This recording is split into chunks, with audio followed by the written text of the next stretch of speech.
pagi anak-anak, selamat berjumpa untuk pagi hari ini dengan saya Miss Aster di devotion untuk pagi hari ini. Sebelum berdevotion, mari kita berdoa terlebih dahulu. Bapa yang di surga, selamat pagi, terima kasih untuk hari ini.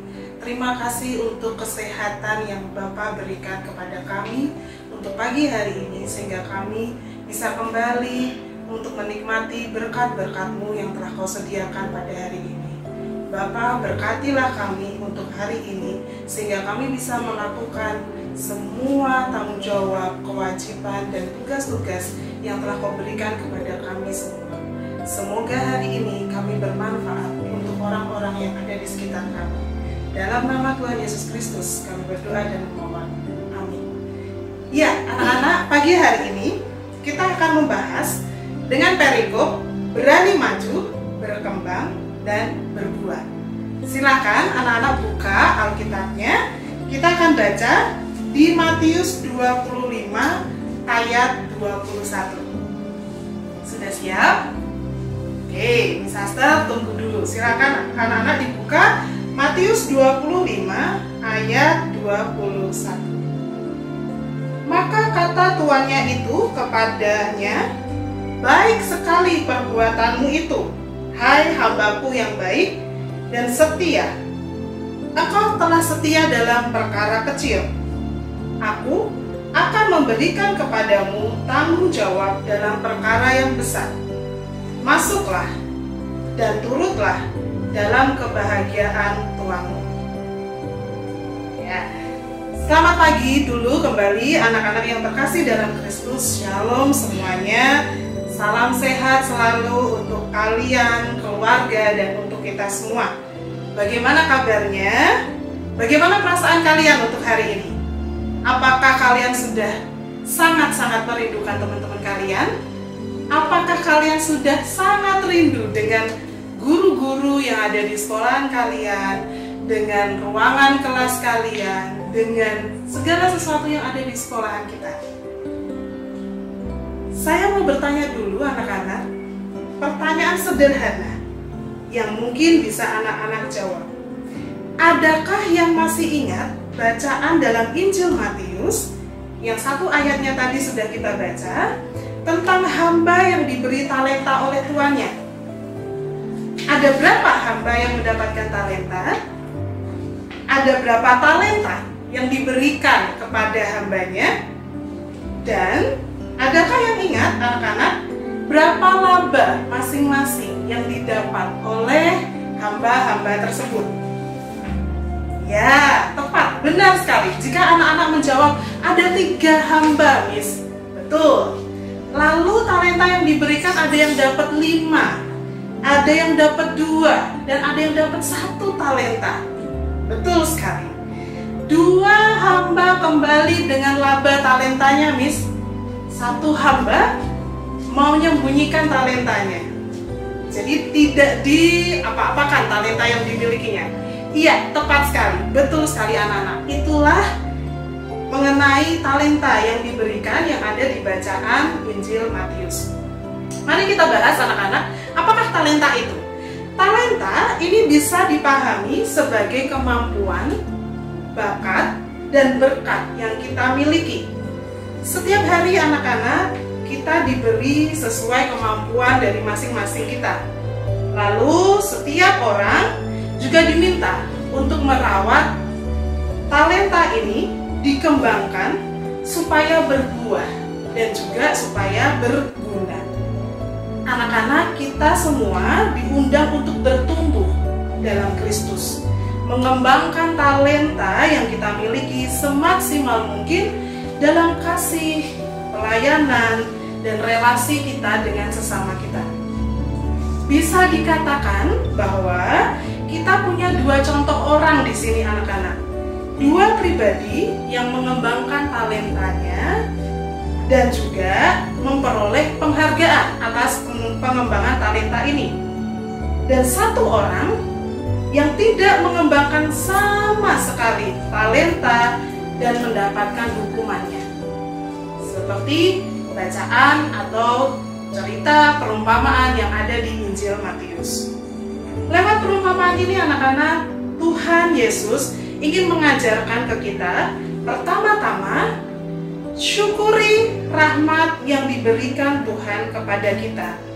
Mensyukuri talenta, kemampuan, atau berkat yang sungguh-sungguh diberikan Tuhan kepada kita masing-masing.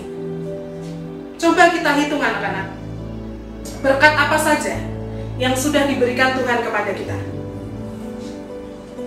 Apa saja yang Tuhan sudah dengan penuh kasih berikan itu kepada kita? Mulai dari keluarga yang sungguh sangat mencintai kita, ayah, ibu, semua orang tua yang mencintai anak-anak. Kemudian teman-teman sekelas, teman-teman yang ada di rumah anak-anak semuanya, adik kelas, kakak kelas, saudara-saudari kandung kita, orang tua, guru-guru yang dengan penuh perhatian sudah memperhatikan anak-anak, walaupun saat ini anak-anak sedang dalam pelajaran jarak jauh. Semua guru berusaha tetap berkomunikasi dengan anak-anak, tetap memberikan pembelajaran kepada anak-anak. Itu adalah semuanya berkat anak-anak, talenta yang diberikan Tuhan yang harus kita syukuri, yang sudah Tuhan berikan kepada kita. Nah, selain itu, anak-anak, patut pula kita bersyukur untuk talenta atau rahmat, nilai-nilai pendidikan yang ada di sekolah Kristen Terang Bangsa ini, anak-anak. Semenjak anak-anak menginjakkan kaki di sekolahan ini pertama kali, anak-anak sudah mulai dikenalkan dan mulai diajarkan oleh guru-guru di sekolahan ini untuk nilai-nilai yang ada di sekolah ini. Ada yang tahu apa saja? Ya betul, ada integrity. Anak-anak diajarin mengenai integrity. Anak-anak diajarkan mengenai brotherhood, diajarkan mengenai responsibility, dan juga diajarkan mengenai innovation. Nilai-nilai ini yang diajarkan di sekolahan oleh guru-guru kalian, ini perlu dikembangkan anak-anak, perlu ditumbuhkan. Sehingga apa? Sehingga dapat berguna bagi anak-anak sendiri dan bagi orang lain. Bukannya malah dibiarkan saja, disembunyikan, disimpan, dipendam, dan bahkan diabaikan begitu saja. Sayang sekali anak-anak, nilai ini ada nilai-nilai yang anak-anak butuhkan untuk kehidupan anak-anak ke depan nanti, di masa depan anak-anak nanti. Jadinya, kalau kita kembangkan nilai-nilai ini anak-anak, anak-anak akan menjadi orang yang berguna. Kalau disimpan, nilai ini tidak berguna sama sekali dan jadinya adalah akan menjadi orang yang egois, memikirkan diri sendiri. Apakah itu yang diinginkan Tuhan anak-anak? Bukan.